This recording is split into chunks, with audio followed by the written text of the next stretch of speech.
What's up guys, Ray from Apple Valley Astrologer. So, some of you who have been keeping up with my videos here, I recently did an in-depth interpretation of how Neptune square Saturn is supposed to affect each Neptune generation, and I was going to actually include just a quick overview of what houses are this energy is going to be focalized in for each archetype.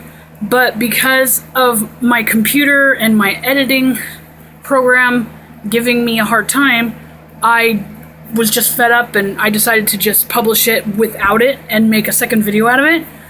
And it's just taken me a couple days because I've continuously had to fight with the program, and for some reason it keeps insinuating that the files are corrupt after I start to edit them. So I've just had it. I just deleted all the files because this has happened every single time, and I'm just going to do it over again, and I'm just going to make it short and sweet so I don't really have to edit anything. The specific terms that were associated with each generation, apply those kind of feelings, themes, adjectives to these specific houses and what they represent, and that'll give you a vague idea as to where that generational influence is going to be affecting you on a individual level. So if you haven't seen that video, go to Apple Valley Astrologer on YouTube, go to facebook.com/Ray Reinhardt's Astrologer, follow me on my Facebook, get the link from somebody in another occult or astrology group, and just Google it, whatever, you'll figure it out. Make sure you watch that one first before you watch this, or you're not going to understand anything, and you're just going to ask me, how come you're just listing, house terminology? Well, because you needed to watch the first video.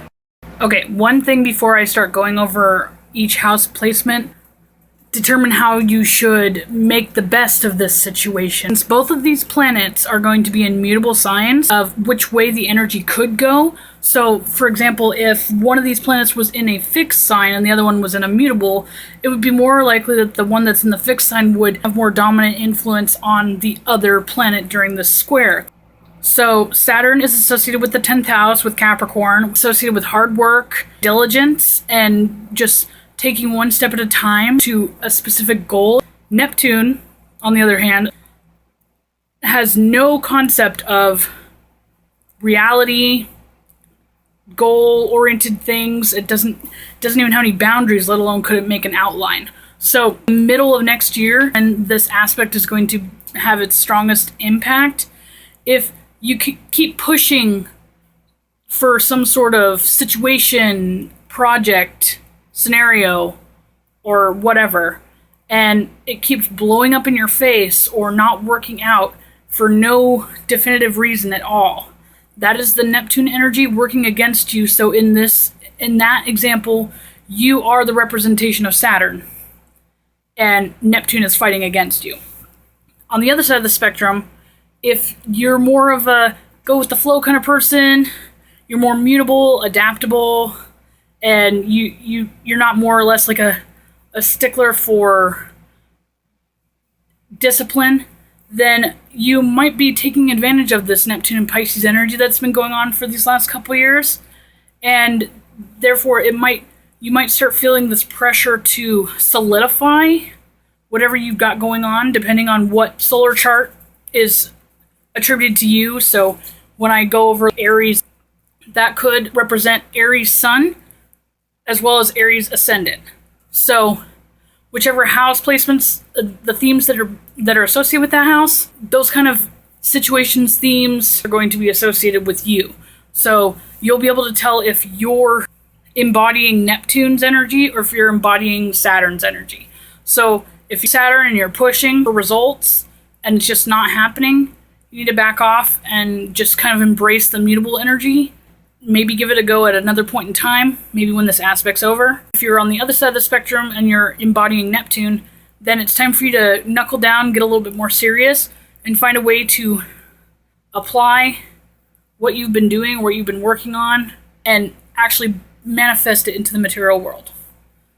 And now I'll just go over all the different houses and where these planets fall in each one for each sign. Aries, this looks like the default for when we're discussing transit aspects. So Neptune is in your 12th house, and that represents spirituality, secrets unknown. That's the nebulous theme. Escapism. It can also be associated with addictions, drugs, alcohol, and it represents the unconscious and the collective energy.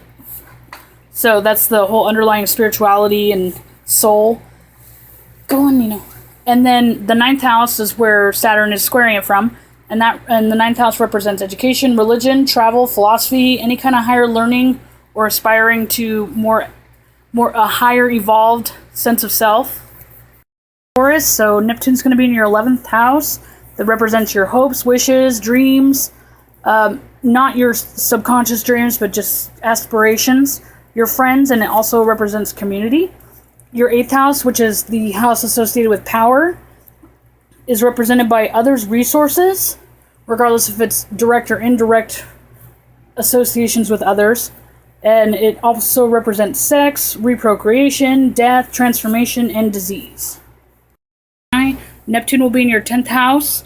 That represents your career. It's the house that is on the cusp of your midhaven.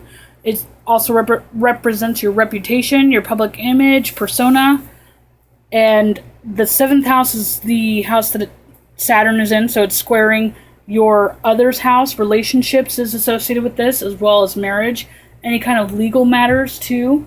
So essentially that's the house that is associated with the DC. So in a psychological perspective, your ego is having conflicts with your shadow self, which is developed by the ID's association with the subconscious. So Neptune is in your 9th house, which represents education, higher education, college, travel, religion, and it's squaring your 6th house of health, which is associated obviously with your health, and that could be physiological or mental as well. It is also associated with diseases, work, and service, so specifically with your current occupation and not so much your aspirations or your professional career. So Neptune is in your 8th house, which is represented by death, disease. It's the resource of others, the polarity of the 2nd house. So it associates with power, sex, transformation, and just overall influence on other people's resources. Then the square house, the house that is being squared with Saturn, is the 5th house, which represents romance, creativity, children, and any kind of pleasurable activities, so hobbies, interests, etc. Alrighty, Virgo, so Neptune is in your 7th house. That's the house of others, relationships, also associated with marriage, and any kind of legal issues or court hearings. And then it's squaring the 4th house, which is associated with your IC, as well as your home, residence. Your mother's attributed to this because it's the house that is ruled by Cancer. And also your early life and any kind of family. And also be aware, too, that the superego in psychology is associated with your IC, and the ego is associated with your DC. So essentially, there's going to be conflicts between your superego and your ego with this kind of aspect. Your Saturn is in your 3rd house, which represents your daily routine, communications, commuting, your daily schedule, and your mental processes. And it's squaring Neptune in your 6th house, which is associated with health, disease, your work and service, and because Neptune's here, specifically charity would likely be involved as well.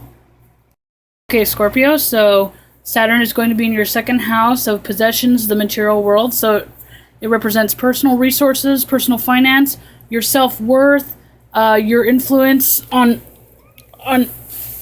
anything that you're associated with, and your status and power and influence you have on over other people. And it's squaring your 5th house of creativity, and it is also represented by children, romance, and pleasure. Sagittarius, so Saturn is in your 1st house. That is associated with your ascendant rising. In psychology, that's associated with the id, the ID, and it attributes to the self, your life direction, and your overall sense of identity.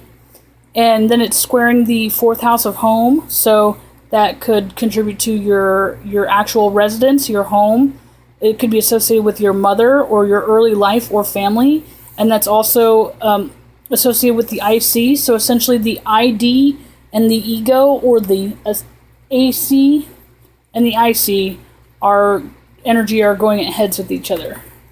Capricorn, so Saturn is in your 12th house. That is associated with spirituality, the unconscious, for those that aren't into the whole spiritual dogma.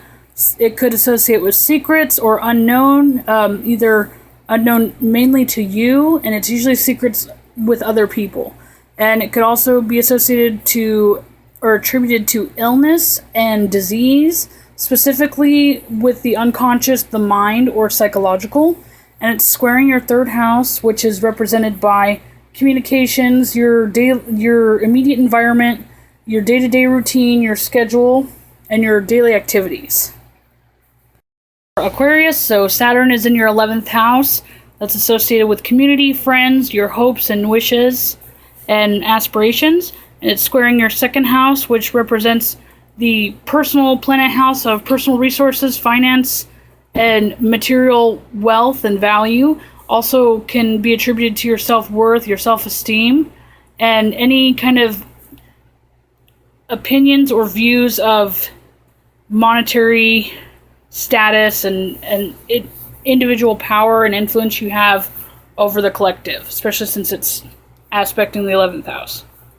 Pisces. So Pisces, you have Neptune obviously in your 1st house, and things that are attributed with Neptune being on the ascendant or in the 1st house might be some sort of identity crisis or disassociation with your identity. So like I said, the 1st house is associated with the self, vitality, one's identity, and one's own life direction. And then it's squaring the 10th house, which is your MC, which has to do with your public persona, public reputation, image, career, and it could also be attributed to a father figure as well. So this will definitely be a difficult aspect for you to deal with this next upcoming year. So that's all of the archetypes, and as much as I wanted to, I tried to stay away from putting in my own interpretation into that. I will go over my personal interpretation of this when I make a future video, but I just wanted to give the direct symbolism and associations so people can kind of come to their own conclusions. So if you're kind of looking for me to tell you exactly what that means, just follow my feed on Facebook or subscribe to my YouTube channel and just kind of keep up with it and look for your particular sun sign and or it associates to your ascendant sign for the 2016 overview. All right, thanks guys.